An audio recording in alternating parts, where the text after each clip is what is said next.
Good afternoon, Brigands. Tom Morton here with Brigand Outdoors. This is my new adventure rig.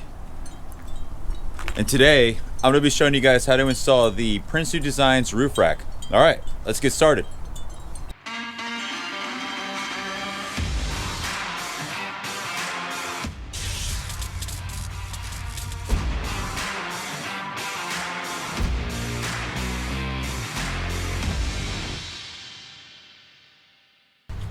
Alright guys, step one, required equipment and tools. All very simple stuff. Fortunately, you won't have to get anything special for this. Alright, starting with the drill. You're going to need the drill for a couple different reasons. Tightening down bolts, but the big one is drilling that hole through the that front foot of your rack. The rack comes in two varieties, a drill and no drill option. I chose the drill option because according to Prinsu, that's the recommended one for carrying a rooftop tent, which I will be doing. So a drill. Next thing is torque spits. So in particular, a T40 torques. I believe you also need a T30 torque bit, but those are for the bolts and the cross members, and also to remove the stock rack as well.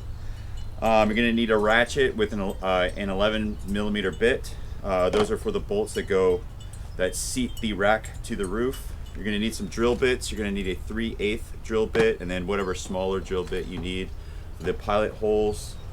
You're going to need an X-Acto knife, and the reason why you're going to need an X-Acto knife is if you intend on keeping the gutter trim on the roof. So some people just rip it out. It kind of doesn't really matter. It's up to you. I'm going to keep the trim, but the X-Acto knife is to cut around the bolt and the spacer so that you can slide it through and keep the trim up there. For me, I'm going to use whatever variety of punch that you guys have. So I'm going to use a punch to make sure that my drill location is very accurate. So I'm going to mark it and then punch it so I get that drill bit right where I need it. Wire cutters. Again, this might seem strange, but this is just to assist you in cutting the hole through the gutter trim. There's a metal core that runs through it, and so you'll need a pair of wire cutters to cut through that so you can get the hole through there. Definitely going to need some silicone, so caulking gun and some silicone. Once you seat all the bolts and the spacers, you're going to want to liberally use some silicone to seal all that up, especially around the place that you drilled. Sharpie is just to help you mark the locations for your drill points and also the places where you want to cut the gutter trim. This one's important, guys. So there's been some reports that in the middle of the rack it sits a little bit higher than the spacers, so when you tighten it all down, it may bend a little bit. So I'm using some spacers to offset that to keep the rack level and so it won't bend.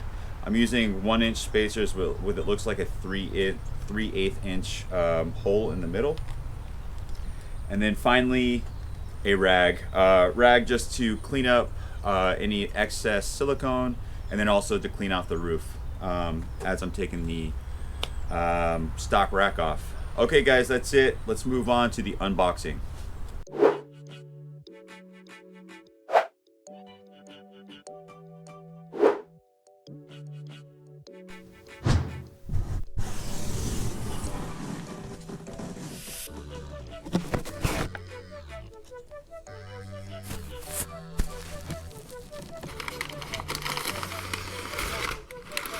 Okay guys, you'll notice that we've got a pretty simple layout here. On the left hand side we have our wind fairing.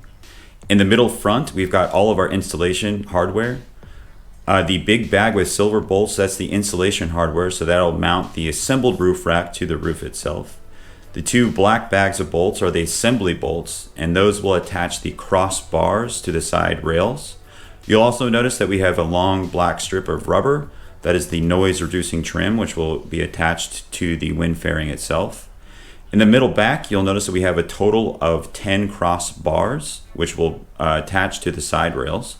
And then on the right hand side, you'll notice that we have the side rails themselves. And these are the drill options, so each side rail has 3 mounting feet. All right, let's assemble it for our test fit.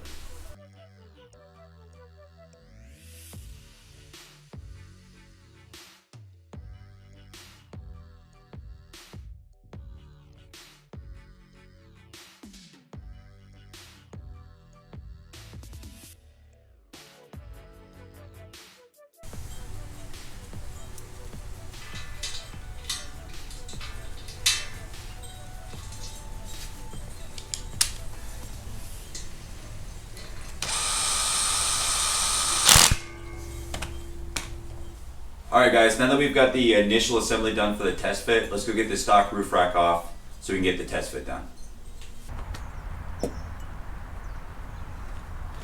Okay guys, before we can do our test fit, we have to take off the existing stock rails. Now in my case, I've already done the rail delete on my 4Runner, so I've already removed these previously, but I'll show you guys real quick where to unscrew the bolts and take these off. Very easy job. Okay guys, up on top of the 4Runner right now, just want to show you guys the two locations you'll be working with. So right here in the middle, it's covered with a plastic panel. Just pry up that panel. Same thing here in the rear, pry up the panel, and then you'll have access to both sets of bolts. These bolts will be what you release. Once you release those, you can just take the whole stock rack off. Very easy. And then once you do that, just keep in mind that these will be the two locations that you also do your test fit and eventual install of the Prinsu rack. And last and final note, you'll notice that there's a bunch of dust and dirt in there. So take the time right now, use your rag, get all that dust and dirt out, because you're gonna be applying silicone later and you don't want that to interfere. All right, that's it for here. Let's keep moving.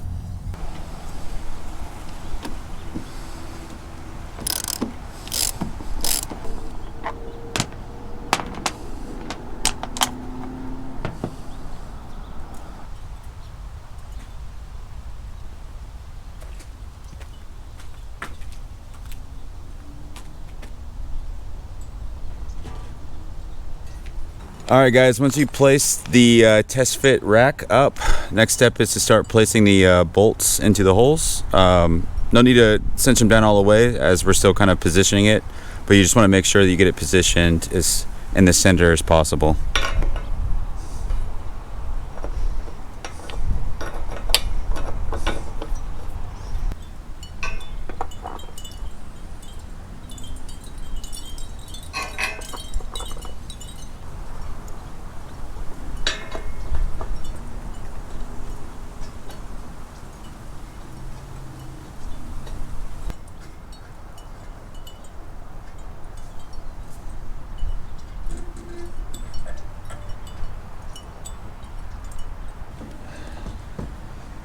All right, now that we've got our test fit placed, guys, the next thing we'll do is we'll take our spacer and we'll place it underneath the front foot, remembering to center the front feet as best we can.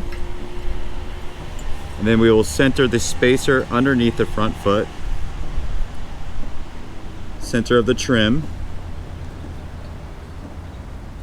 Once we get it placed where we like it, we'll take our marker and we will mark the front of the spacer on the trim and the rear of the spacer on the trim.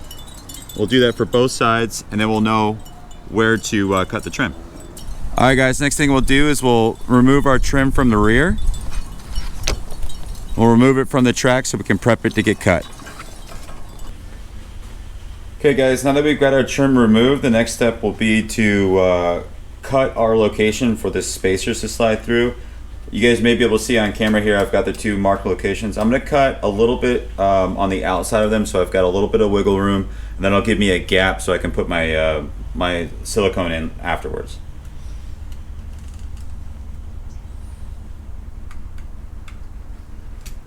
And as you guys can see here, this is where the wire cutters come into play. There's a metal core that runs down the center. Once you get the rubber cut back, you'll need the wire cutters to cut through the metal core. And as you can see, we've finally got through. I'll be the first to admit it's kind of a pain, but we did get through. So now we got a space for the spacer. Okay guys, once we have our trim removed, the next thing we'll want to do is mark our drill location, and we'll do that with our marker. Again, this is where we want to make sure that both front feet are centered across the roof as best we can.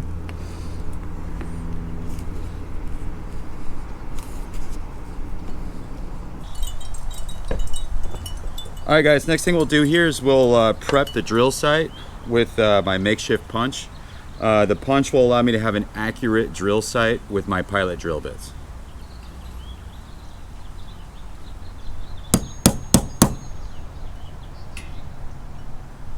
Okay guys, so the next thing we're gonna do is we're gonna drill the first pilot hole. This is the scary part.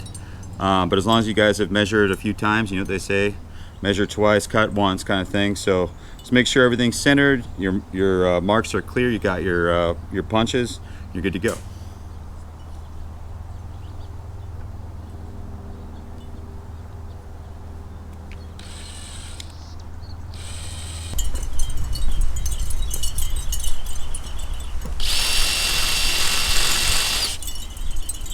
All right, looks like that's it for the drill. Ended on a 3/8 inch drill bit. Just so you guys know, we're on day 2 here. I did go out and get a step-up drill bit. Highly recommended it. It made this job way easier. Okay, so now we just need to test to make sure our plus nut fits. Yep, plus nut fits in there. So next step will be to apply some silicone and put the spacers in and get ready for the final assembly. All right, I realized that the plus nut installation could use a little bit of extra instruction, so I'll kind of talk through that now. So what I've done is I've drilled the hole up to 3/8 inch, placing the plus nut in. This is kind of your first opportunity to get some silicone, so let's put some silicone in there. Kind of just right around the edge, pretty liberally.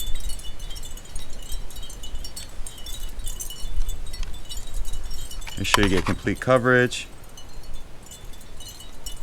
Seat the nut. All right, so now we have it seated. And then one tool that I have that I didn't explain was a rivet gun. So if you don't know, like you can do a whole video on this, but it's pretty simple.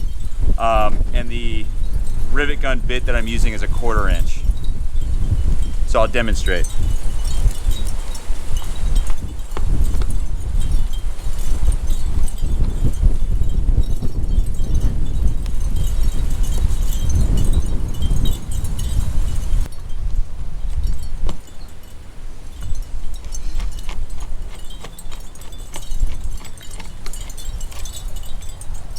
All right, finished product, guys. Just be patient with it. It takes a little bit of doing. Definitely recommend a rivet gun. That helps a lot more. Again, the bit you'll need is a 1/4 inch bit to drive that plus nut properly. All right, let's get ready for silicone.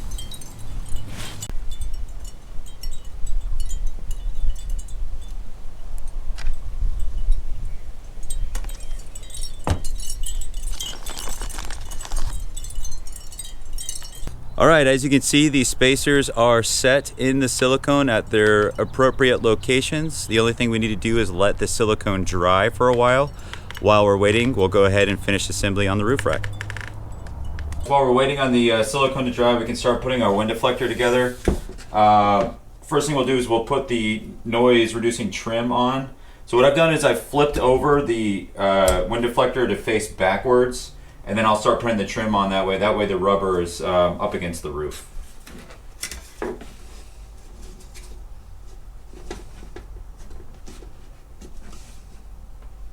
And then you'll notice there'll be some excess on the trim or on the end here, so just trim that off. Next up, guys, is to attach the wind deflector to the silver cross member. So what you'll need is a bolt with a washer, and then you'll have the rectangular back end. So what I'll do is I'll put them in loosely, and then you can slide everything into place.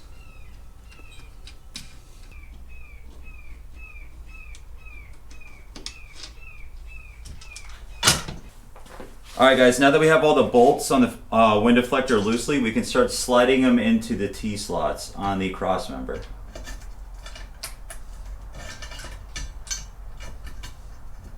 Just be patient. Do one set at a time.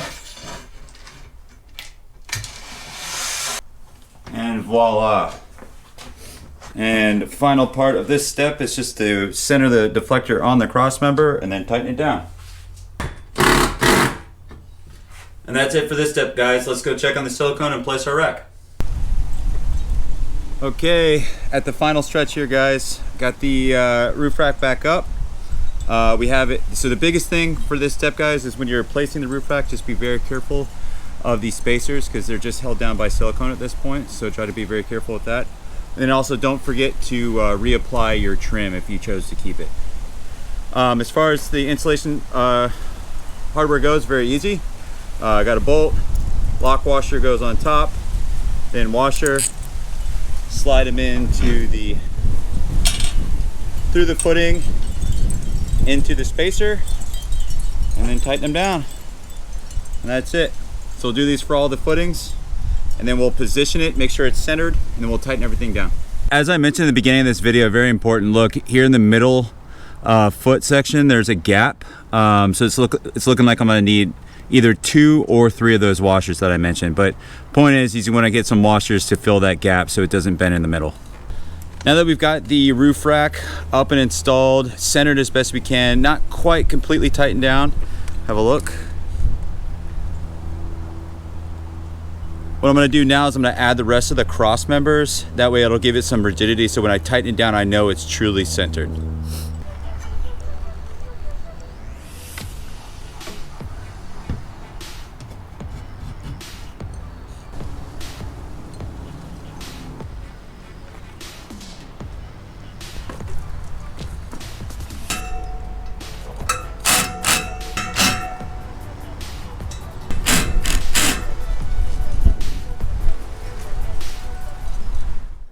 Alright guys, that pretty much wraps up this install video. Here's the finished product.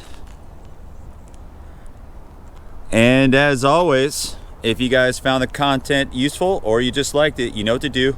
Like and subscribe down below. And if there's anything I didn't answer for you, leave me a comment and I'll get back to you. Stay tuned for more from Brigham Outdoors.